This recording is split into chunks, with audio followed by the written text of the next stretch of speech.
Everyone, welcome to Akhil Priya classes. आज हम करने जा रहे हैं क्लास 9th की फिजिक्स का चैप्टर वर्क एंड एनर्जी।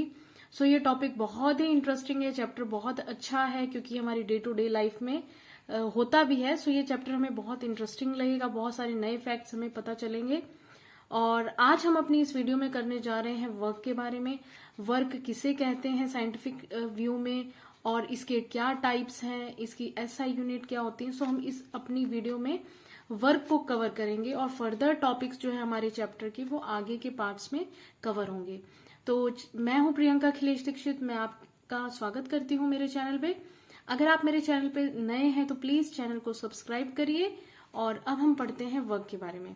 तो देखिए, अगर हम बात करें तो हम घर पे बैठे बैठे बहुत सारे काम करते हैं। ठीक है, हम सोचते हैं कि मैंने फोन कॉल मिलाया और मेरे कई काम तो फोन से ही हो जाते हैं। तो एक्चुअली में वो साइंटिफिक व्यू में वो वर्क कहलाता है या नहीं कहलाता है, तो ये हम समझेंगे। ठीक है, तो देखिए चलिए स्टार्ट करते हैं। वर्क जो होता है, work is done when a force produces motion. यानी कि किसी भी ऑब्जेक्ट पर जब फोर्स लगता है, जैसे मान लीजिए कोई ऑब्जेक्ट है, इस पे अगर फोर्स लगता है और ये क्या करता है, मोशन प्रोड्यूस करता है। ठीक है, तो हम क्या कहेंगे कि वर्क हुआ है, एक्चुअली में वर्क प्लेस हुआ है। इसी तरह अगर हम बात करें when the force is acting in the direction of displacement, यानी कि फोर्स जो है लगा इस ऑब्जेक्ट पर और सेम ही डायरेक्शन में क्या होगी, डिस्प्लेसमेंट होगी। यानी कि ऑब्जेक्ट यहां से यहां चली गई सेम डायरेक्शन में जहां फोर्स लग रहा था, तो वो क्या होगा, ये कॉज करेगा वर्क को। ठीक है, तो ये क्या होगा, इससे वर्क। ये दो टॉपिक्स बहुत मेन है, इसे हम आगे भी पढ़ेंगे। तो चलिए हम कुछ एग्जाम्पल ले लेते हैं। अगर जैसे आप घर पे बैठे हैं, ठीक है, वीकेंड है आपका और आप लोगों ने सोचा चलो कुछ ऑर्डर करते हैं। ठीक है, तो आपने अपना फोन लिया और जोमेटो से ऑर्डर कर दिया। सो एक्चुअली में ये फोन कॉल से किया गया ऑर्डर ये हमारे लिए बहुत बड़ा काम था। ठीक है, लेकिन ये साइंटिफिक व्यू से ये वर्क है या नहीं है। ठीक है, ये क्वेश्चन मार्क है, इसको अब हम अभी सॉल्व करते हैं। फिर अगर हम बात करते हैं कि एक बहुत बड़ा ह्यूज रॉक है, उस ह्यूज रॉक को आपको क्या करना है, डिस्प्लेस करना है, यहां से यहां लेके जाना है। और आप इस पे बहुत फोर्स लगा रहे हो पर ये हिल नहीं रहा है अपनी प्लेस से।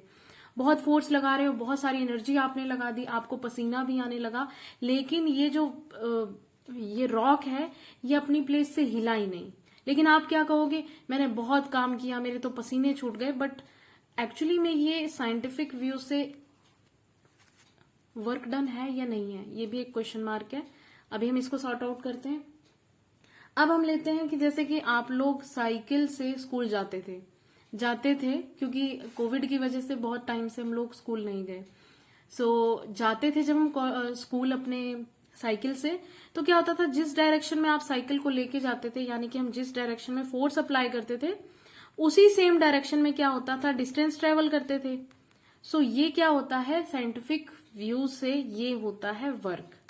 ये जो हमने दो पॉइंट्स कवर किए, यानी कि जब फोर्स डायरेक्शन में हो डिस्प्लेसमेंट के, यानी कि जिस डायरेक्शन में हम फोर्स को अप्लाई करेंगे सेम उसी डायरेक्शन में अगर डिस्प्लेसमेंट होता है, तब हम कहते हैं कि वर्क डन हुआ है।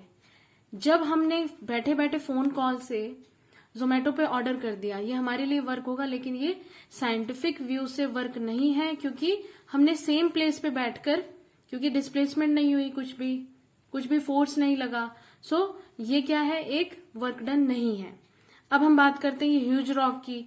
अब ये ह्यूज रॉक था जिसमें आपके पसीने छूट गए, लेकिन इसमें जरा सा भी डिस्प्लेसमेंट नहीं हुआ। सो इसलिए ये भी क्या है, वर्क डन नहीं है। तो वर्क डन क्या है, जो आप अपनी साइकिल से अपने स्कूल गए, जिस डायरेक्शन में आपने फोर्स लगाया उसी डायरेक्शन में आप अपने स्कूल को पहुंच गए। सो ये क्या होगा, साइंटिफिक वे में एक वर्क डन होगा। तो यहां से आपको पता चल गया कि कुछ ना कुछ तो ऐसे फैक्टर्स हैं, अगर वो फुलफिल होंगे तभी कोई भी वर्क जो है वो माना जाएगा कि वर्क डन हुआ है। तो वही फैक्टर्स हम पढ़ रहे हैं। देखिए, वर्क जो है दो फैक्टर्स पे डिपेंड करता है। पहली बात तो सबसे पहले क्या चाहिए, हमें फोर्स चाहिए। फोर्स चाहिए ही, हमें किसी भी ऑब्जेक्ट पर अगर उसे डिस्प्लेस करना है, मूव कराना है, मोशन उसमें कॉज करना है, so we need a force. So magnitude of force होना चाहिए।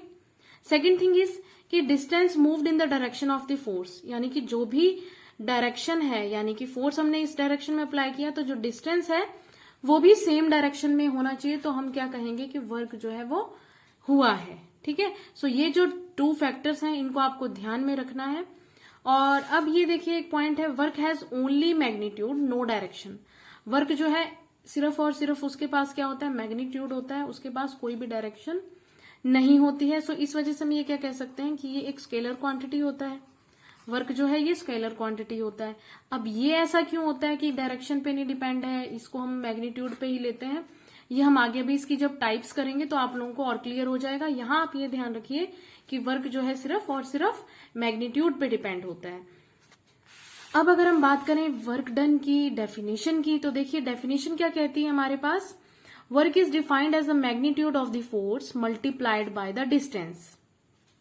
यानी कि जब हम फोर्स को, यानी जिस डायरेक्शन में फोर्स अप्लाई हो रहा है उसके साथ हम मल्टीप्लाई कर दें डिस्टेंस या डिस्प्लेसमेंट को। ओके, डिस्टेंस भी कवर हो सकता है और डिस्प्लेसमेंट भी, यानी कि जिस डायरेक्शन में हमने फोर्स लगाया है उसे हम मल्टीप्लाई कर देते हैं डिस्टेंस या डिस्प्लेसमेंट पे। सो वो क्या कहलाया जाएगा, वर्क डन। ओके, सो ये हमारे पास इसकी डेफिनेशन है। So work done is equal to force into displacement. So इसको हम ऐसे लिख सकते हैं। अब जब आप क्लास 11th में जाएंगे, सो आपके पास क्या है, क्लास 11th में इसको और डिटेल में पढ़ेंगे, वहां आप पढ़ेंगे कि डॉट प्रोडक्ट होता है। सो वो ये डॉट प्रोडक्ट कैसे होता है वो आप उस हायर क्लासेस में जाके स्टडी करेंगे। सो यहाँ आप देखिए कि वर्क डन जो है वो सिंपली क्या है, multiplication of force applied force, and applied force की डायरेक्शन में ही डिस्प्लेसमेंट जो हुआ है वो कहलाएगा वर्क डन। सो अब हम कवर करते हैं कि इसकी जो एसआई यूनिट है वर्क की, तो देखिए वर्क क्या होता है, फोर्स इंटू डिस्प्लेसमेंट। तो अगर हम बात करें यूनिट ऑफ फोर्स, तो यूनिट ऑफ फोर्स क्या होती है, एसआई यूनिट न्यूटन।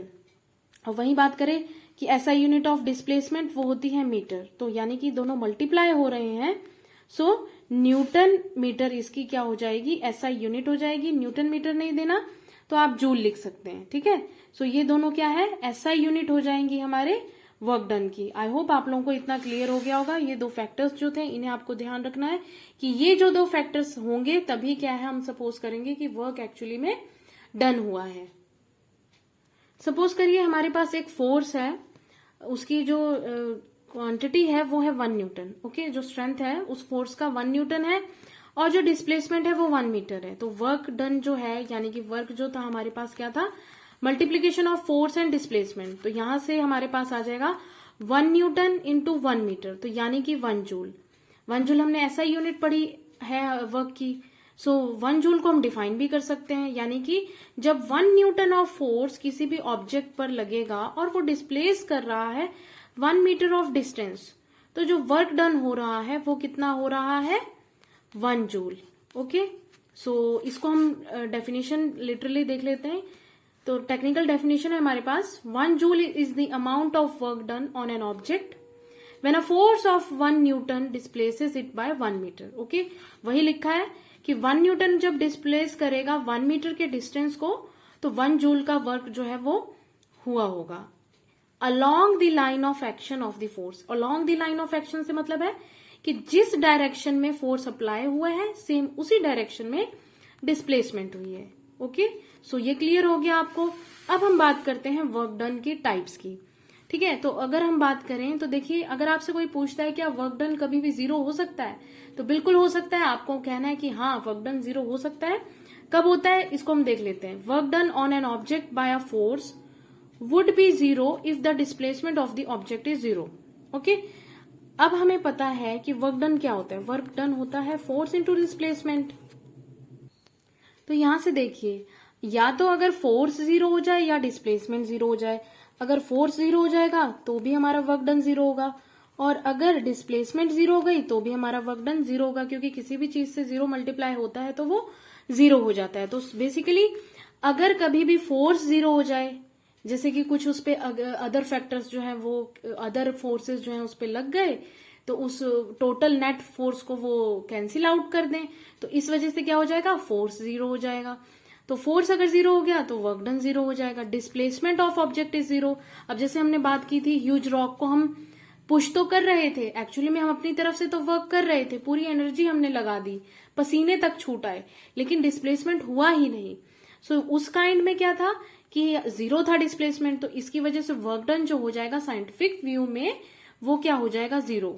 सो आप कह सकते हैं कि work done on an object by a force would be 0 अगर डिस्प्लेसमेंट 0 होगा किसी भी ऑब्जेक्ट का। ओके, सो ये था हमारा जब हमारे पास वर्क डन 0 होगा। अब हम बात करते हैं जब वर्क डन पॉजिटिव होगा। तो पॉजिटिव कब होगा?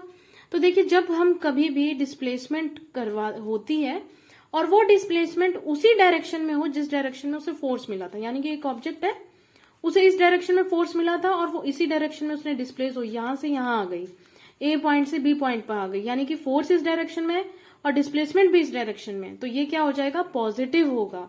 वर्क डन जो होगा वो क्या लेंगे हम? पॉजिटिव लेंगे, यानी कि डिस्प्लेसमेंट और फोर्स जो होने चाहिए वो सेम डायरेक्शन में होने चाहिए, पॉजिटिव वाले में। अब मान लीजिए कोई ब्लॉक है, उस पे हम एफ फोर्स लगा रहे हैं, डिस्प्लेस हुआ इस डायरेक्शन में, फॉरवर्ड डायरेक्शन में, यानी कि अप्लाइड फोर्स जो है जिस डायरेक्शन में हम फोर्स अप्लाई कर रहे हैं उसी डायरेक्शन में हमारा क्या है? डिस्प्लेसमेंट हुआ, यानी कि ये ब्लॉक ए पॉइंट से बी पॉइंट पर पहुंच गया।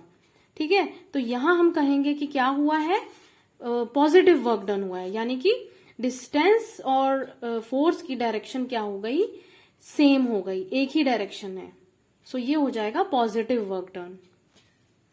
ऐसे ही हम ले सकते हैं work done on an object taken as negative.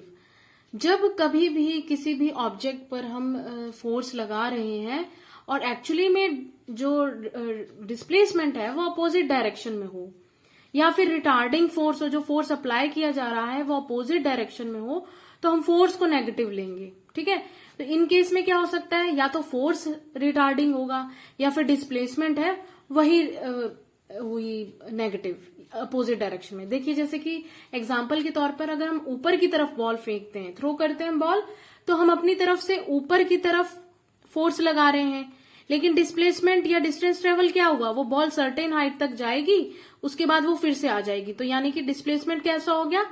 Negative हो गया। लेकिन जब वो बॉल ऊपर की तरफ जा रही थी तो वो क्या हो गया था? पॉजिटिव। लेकिन जब वो नीचे की तरफ आएगी तो क्या हो जाएगा? नेगेटिव। सो इस तरह में हम क्या लेंगे? जब फोर्स और अप्लाइड फोर्स जैसे हमने इस डायरेक्शन में लिया और इस ऑब्जेक्ट को इधर ही जाना चाहिए था, लेकिन ये अपोजिट डायरेक्शन में आई, सो इस केस में हमारा जो वर्क डन होगा उसे हम नेगेटिव लेते हैं। सो वर्क डन कब नेगेटिव होगा? जब force acts opposite to the direction of displacement. ठीक है, दोनों की जब डायरेक्शन अलग अलग होंगी तब हमारा जो वर्क डन है वो नेगेटिव होगा। सो आई होप आप लोगों को क्लियर हो गया होगा कि कब हमारा 0, पॉजिटिव और नेगेटिव होता है। सो अगर आपसे कोई भी पूछता है कि वर्क डन जो है 0 है, पॉजिटिव है, नेगेटिव हो सकता है, तो आप लोग ये बिल्कुल कहेंगे कि हाँ हो सकता है।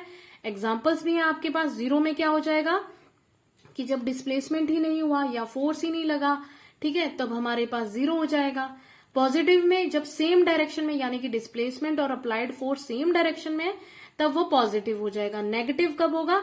जब दोनों की डायरेक्शन अपोजिट हो जाएगी तो वो क्या हो जाएगा? नेगेटिव। इसके साथ ही अगर आपसे कोई कहे कि मैं तो दिन में इतना सारा काम कर लेता हूं, घर पे बैठे बैठे मैंने ये कर दिया वो कर दिया, सो आप क्या कह सकते हैं कि नहीं, you have not done a single penny of work, यानी कि आपने बिल्कुल भी काम नहीं किया, क्योंकि साइंस की नॉलेज में, साइंस के व्यू में वो वर्क नहीं है जब तक वो मोशन क्रिएट नहीं करता, डिस्प्लेसमेंट नहीं होता। सो आई होप आप लोगों को ये क्लियर हो गया होगा टॉपिक वर्क का। अब हमारी जो नेक्स्ट वीडियो आएगी वो आएगी एनर्जी टॉपिक पर, और वीडियो को देखते रहने के लिए आपको चैनल को सब्सक्राइब करना होगा। अगर आप मेरे चैनल पे नए हैं तो प्लीज चैनल को सब्सक्राइब करिए, अपने फ्रेंड्स के साथ जरूर शेयर करिए अगर वीडियो आपको यूजफुल लगी। आप मुझे इंस्टाग्राम पे भी फॉलो कर सकते हैं, Akhil Priya classes. And thank you so much for watching this video.